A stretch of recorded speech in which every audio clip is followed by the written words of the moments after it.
आज आपण मकर संक्रांत विशेष कुरकुरीत तिळाची करंजी कशी बनवायची ते बघणार. बाहेरून कुरकुरीत आतून गुबगुबीत सारण भरलेली आज आपण अर्धा किलो मैद्यापासून करंजी कशी बनवायची ते बघणार आहोत. बऱ्याचदा करंजी घरात केली जाते ना, ती काळात आल्याने नरम पडते किंवा ती खूप जास्त कडक होते, मग ती खाता येत नाही. आज आपण काही टिप्स वापरणार आहोत, त्यामुळे छान अशी आपली करंजी खुसखुशीत बनवून छान तयार होईल, गुबगुबीत अशी. अशाच छान छान रेसिपीसाठी प्लीज वैष्णवी रेसिपी चॅनलला लाईक करा, सबस्क्राईब करा, बाजूला जे बेल आयकॉन आहे त्याला क्लिक करा. चला तर मग वेळ न घालवता रेसिपीला सुरुवात करूयात. तिळाची करंजी करण्यासाठी इथे मी एक मोठं ताट घेतलेलं आहे. त्याच्यामध्ये 3 कप एवढा मैदा घ्यायचा आहे कपाने, किंवा तुम्ही या ठिकाणी वाटीने सुद्धा घेऊ शकता. तुमच्याकडे जी स्टीलची वाटी असेल ना त्याने सुद्धा 3 वाटी तुम्ही मैदा घेऊ शकता. आता आपली करंजी छान रव्यामुळे काय होतं, ती 2 चमचे मोठ्या चमच्याने मी 2 चमचे रवा घेतलेला आहे, बारीक 0 साईजचा. रव्यामुळे करंजी छान खुसखुशीत नरम पडत नाही. आता इथे तुम्हाला तेल किंवा तूप घ्यायचे. तूप घातल्यामुळे बऱ्याच वेळेस कुरकुरीत आणि खुसखुशीत राहते आणि नरम पडत नाहीत. त्यामुळे आणि डायरेक्ट असं मळायला घ्यायचं नाही पीठ, तूप किंवा तेल असं मोहन टाकायचं आहे, कारण त्यामुळे आपली खुसखुशीत आणि कुरकुरीत तयार होते.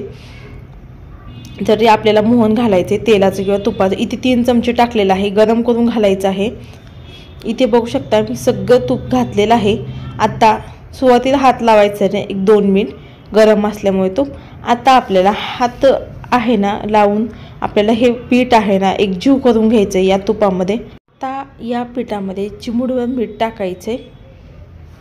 आता मीठ टाकल्यानंतर हे मिक्स करून घ्यायचं आणि थोडं थोडं लागेल तसं पाणी टाकायचं आहे आणि याचा गोळा मळून घ्यायचा आहे. गोळा मळत असताना जास्त सैल नाही आणि जास्त घट्ट देखील नाही.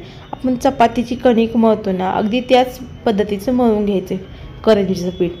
जास्त घट्ट देखील नाही आणि जास्त पातळ देखील नाही. आपण कणिक रेग्युलर कशी मळतो ना, अगदी त्या पद्धतीने मळून घेतलेलं आहे. थोडं थोडं पाणी टाकत मी ते मळून देखील घेतलेलं आहे. गोळा छान तयार झालेला बघू शकता, सॉफ्ट असा एकसारखा करून घेतल्यानंतर आता आपल्याला एका डब्यात ठेवणार आहोत, किंवा तुम्ही असंच झाकू शकता. डब्यामध्ये ठेवलं ना पीठ आहे ना, ते अजिबात डब्यामध्ये ठेवल्यानंतर व्यवस्थित मऊ असं राहतं. त्यासाठी डब्यामध्ये ठेवायचं, किंवा तुम्ही असंच एका बाउलमध्ये वगैरे ठेवू शकता. आता याचं झाकण लावून आपल्याला हे 20 ते 25 मिनिट आपल्याला हे पीठ असंच ठेवून द्यायचं आहे रेस्ट होण्यासाठी. आता इथे पीठ रेस्ट होते तर आपण हे तिळाचं करंजीचं सारण बनायला घेणार आहोत. आपण पॅनमध्ये आपल्याला 1.5 वाटी इतकं आपल्याला तीळ घ्यायचे आहेत. तीळ घेताना पांढरे तीळ घ्यायचे नाहीत, गावरान तीळ घ्यायचे, कारण ते चवीला चांगले असतात आणि आपला सारण देखील खूप छान तयार होतं. त्यासाठी आपल्याला गावरान तीळ घ्यायचे आहेत, बिना पॉलिश घ्यायचे ते. आता आपल्याला हे भाजून घ्यायचे आहेत. सतत हलवत राहून खरपूस आपल्याला छान हे तीळ मंद गॅसवरती भाजून घ्यायचे. जर आपण गॅसची आग जर मोठी वाढवली ना, ती पटपट म्हणजे भाजले जातात आणि नीट भाजले जात नाहीत, असे कचकच. त्यासाठी आपल्याला मंदच गॅसवरती छान खरपूस भाजून घ्यायचे. बघू शकताय तीळ कसे ओळखायचे ते तुम्हाला सांगणार आहे. तीळ हातामध्ये घेतलेला चुरा होतो, तुम्हाला आता दाखवले त्याप्रमाणे. तर चुरा झाला की ह्याचं समजायचं आपल्या इथे तीळ भाजले गेलेत. आता हे तीळ आपल्याला गॅस बंद करायचं आणि थंड करण्यासाठी आपल्याला हे तीळ ताटामध्ये काढून थंड करून घ्यायचे रूम टेम्परेचरवरती. आता इथे मी घेतलेले आहेत 1 वाटी शेंगदाणे हे कच्चे शेंगदाणे घेतलेले आहेत. आता हे शेंगदाणे आहेत ना एका पॅनमध्ये, त्याच पुन्हा पॅनमध्ये काढून घ्यायचे आहेत आणि ह्यालासुद्धा छान असे काळे चटके होईपर्यंत, छान वरती साल निघेपर्यंत शेंगदाण्याची छान आपल्याला हे शेंगदाणे साधारण 5 मिनिट भाजून घ्यायचे आहेत, 4 ते 5 मिनिट. इथे भाजून देखील झालेले बघू शकता तुम्ही. आता ही सुद्धा शेंगदाणे काढून घ्यायचे आहेत. शेंगदाणे का टाकायचे तिळामध्ये, कारण तीळ असतात ते थोडेसे कडू असतात, त्यासाठी आपल्याला शेंगदाणे थोडे टाकायचे. त्यासाठी म्हणजे इक्वल होतं, त्यासाठी थोडे शेंगदाणे टाकायचे. आणि ते थंड देखील झालेले तीळ आणि शेंगदाणे. आता एक मिक्सरचं मोठं भांडं घ्यायचं आहे सारण करण्यासाठी. मी सगळे तीळ टाकणार नाही, 2 बॅचमध्ये मी तीळ बारीक करणार आहे. थोडेसे तीळ टाकलेले आहेत मी 1 वाटी, आणि ह्याला मिक्सरचं झाकण लावून फिरवून घ्यायचे. तीळ आणि शेंगदाणे एकत्र टाकायचे नाहीत, कारण तीळ व्यवस्थित असे बारीक होत नाहीत, अख्खे राहतात. आणि आता शेंगदाणे टाकायचे. तुम्ही साल देखील काढू शकता शेंगदाण्याची, पण मी साल काढलेली नाही आहे. आता ह्याला आणखीन आता मिक्सरचं भांडं झाकण लावून आपल्याला हे फिरवून घ्यायचं आहे. बघू शकताय ह्याची छान आपल्याला बारीक करून घ्यायचे आहेत. आता इथे घेतलेला आहे मी गूळ. पुन्हा त्याच वाटीने मी इथे 1 वाटी गूळ घेतलेला आहे. झाकण लावायचं आहे आणि बंद चालू करून हे मिक्सरचं भांडं फिरून घ्यायचं आहे मिक्सरला. इथे बघू शकता इथे आपलं सारण देखील तिळाचं बनवून झालेलं आहे आतमधलं करंजीचं. आता इथे बघू शकता मी इथे सर्व सारण एका बाउलमध्ये थोडं थोडं सगळं काढून घेतलेलं आहे. सगळं सारण मी इथे बनवून तयार झालेलं आहे. बघू शकता व्यवस्थित असं हाताने मिक्स करून घ्यायचं म्हणजे एकजीव होईल.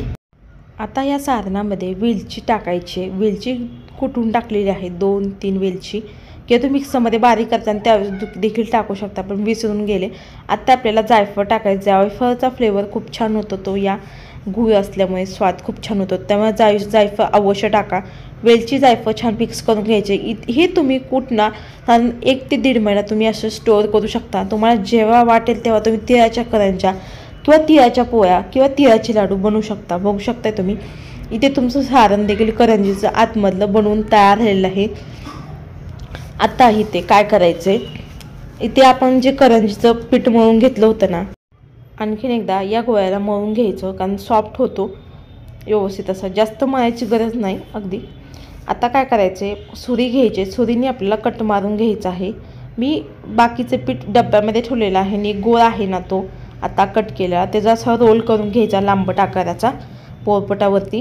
व्यवस्थित असा लांबट आकाराचा करून घ्यायचा आहे पोळपटावरती. या पद्धतीने बघू शकता तुम्ही. असं केल्यामुळे काय होतं ना, आपल्याला आता कट मारून घ्यायचं आहे सुरीने. असं केल्यामुळे आपल्या ज्या म्हणजे पाती आहेत ना ती एकसारख्या अशा होतात, अशा रोल केल्यामुळे आणि एकसारखं असं कट केल्यामुळे.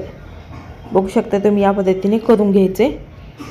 आता मी सगळं याच पद्धतीने कट करून देखील घेतलेलं. आता हे जे गोळे आहेत ना एका डब्यामध्ये ठेवून द्यायचे आहेत, कारण सुकू नये याच्याकरता, हे पीठ वगैरे सुकू नये. आता हे झाकण लावायचं आणि हे बाजूला ठेवून द्यायचं आहे गोळे करून घेतलेले. आपण सुरुवातीला चाकूने कट करून घेतले होते ना ते हातात घ्यायचे आणि ह्याला गोल करून घ्यायचे हातावरती. आणि ह्याला लाटत असताना जास्त पातळ देखील नाही, जास्त पाती जाड देखील नाही, अगदी मीडियम साईजचे लाटून घ्यायचे आहे. आणि आपण हातावरती करंजी भरतो, एका साईडला आहे ना चिमट द्यायची आहे दोन्ही हाताने. चिमट दिल्यानंतर चमच्याने आपल्याला ह्याच्यामध्ये सारण भरायचं आहे, तिळाचं सारण भरून घेतलेलं. आणि थोडंसं पाणी लावायचे साईडला बोटाने या पद्धतीने. आणि हे एक बोट मध्ये सारणामध्ये आणि 2 बोटं असं बंद करत जायचे ही करंजी. बघू शकता या पद्धतीने, म्हणजे व्यवस्थित असं बंद करून घ्यायचं आहे ही करंजी. कारण जर व्यवस्थित आपण जर बंद नाही केलं तर तेलामध्ये ती फुटते. व्यवस्थित बंद करायची आणि फिरकीच्या चमच्याने आपल्याला ही फिरकी फिरवून घ्यायची. इथे आपली करंजी देखील बनवून तयार झालेली आहे, हातावरती भरलेली. आता तुम्हाला लाटी लाटून घ्यायची आहे, जास्त जाड नाही किंवा पातळ नाही, मीडियम साईजची लाटून घ्यायची. इथे मी साचा घेतलेला आहे करंजीचा, ही साचा मिळतो बाजारामध्ये तो घेतलेला आहे. आणि ह्याला ती पाती ठेवायची आणि बाजूनं थोडंसं पाणी लावायचं अगदी थोडंसं बोटाने. आणि आपल्याला सारण भरून घ्यायचं एका साईडला आणि ह्याला बंद करून घ्यायचं या पद्धतीने. आणि पीठ एक्स्ट्रा असतं ना ते बाहेर आलेलं ते काढून टाकायचं. व्यवस्थित असं बंद करून घ्यायचं. बघू शकताय वाव किती देखण्या छान झालेले आहेत, सुंदर दिसतात. बघू शकता तुम्ही करंजी अगदी मस्त. असा साचा असला ना एकसारख्या असा पटापट होतात करंज्या आणि दिसायला सुद्धा खूप सुंदर दिसतात आणि पटपट देखील होतात हे साचा असल्यामुळे करंजीचा. आता आपण ही करंजी लगेच तळून घेणार आहोत. मी साईडलाच लगेच तेल गरम करत ठेवलेलं होतं. आता तेल गरम करत असताना जास्त फुल गॅस देखील ठेवायचं नाही आहे, हाय गॅस आणि मीडियम देखील नाही. आपल्याला या मंद गॅसवरती छान म्हणजे खरपूस बदामी रंगावरती आपल्याला ह्या तळून घ्यायच्या आहेत. आणि तेलात टाकल्या एक बाजू छान आपल्याला तळू द्यायची, मग दुसऱ्या बाजूने पलटी मारून घ्यायची आहे करंजीची आणि दोन्ही बाजूने छान बदामी रंगावरती तळून घ्यायच्या आहेत. बघू शकता आणि छान देखील तळल्या देखील आहेत करंज्या. याच पद्धतीने आता आपण एका टिश्यू पेपरवरती काढून घेणार आहोत. आता दुसरी बॅच देखील आपण याच पद्धतीने तळून घेणार आहोत. आता तेलामध्ये करंज्या तुम्हाला जेवढ्या वाटेल तेवढ्या सोडायच्या आहेत. मी इथे साधारण 5 करंज्या सोडल्या आहेत. एक बाजू छान आपली तळली गेली ना खालची, दुसऱ्या बाजूने पलटी मारून घ्यायची आहे आणि बदामी रंगावरती किंवा तुम्हाला जसा कलर हवा आहे करंजीचा त्यानुसार तुम्ही करंजी ठेवू शकता. आता इथे झाल्या देखील आहेत. आणि गॅसची फ्लेम ठेवताना लक्षात ठेवा आपल्याला मंदच ठेवूनच आपल्याला ह्या करंज्या तळायच्या. मी याच पद्धतीने सगळ्या करंज्या इथे तळून देखील घेतलेल्या आहेत. बघू शकता अगदीच देखण्या दिसतात, इतक्या सुंदर दिसतात. खायला तर मला इतक्या चवीच्या भन्नाट लागतात. ह्या खूप मस्त लागतात चवीला आणि खूप पौष्टिक देखील आहेत या करंज्या. आता तुम्हाला करंजीचा आवाज दाखवते. अगदी खुसखुशीत आणि कुरकुरी झालेले आहे. बाहेरून कुरकुरीत आतून गुबगुबीत सारण भरले इथे आपली करंजी देखील तिळाची बनवून तयार झालेली आहे. अशाच पद्धतीने मकर संक्रांतीला देखील तिळगुळाची करंजी नक्की करून बघा. खूप छान चवीला तर अगदी मस्त भन्नाट लागतात. अशा छान छान रेसिपीसाठी वैष्णव रेसिपी चॅनेलला प्लीज एक लाईक करा, सबस्क्राईब करा, जास्तीत जास्त जणांपर्यंत ही रेसिपी शेअर करा. वेळात वेळ काढून माझी ही रेसिपी पाहिल्याबद्दल तुमचं मनापासून धन्यवाद. चला तर पुन्हा अशाच रेसिपीमध्ये भेटूया. तोपर्यंत धन्यवाद.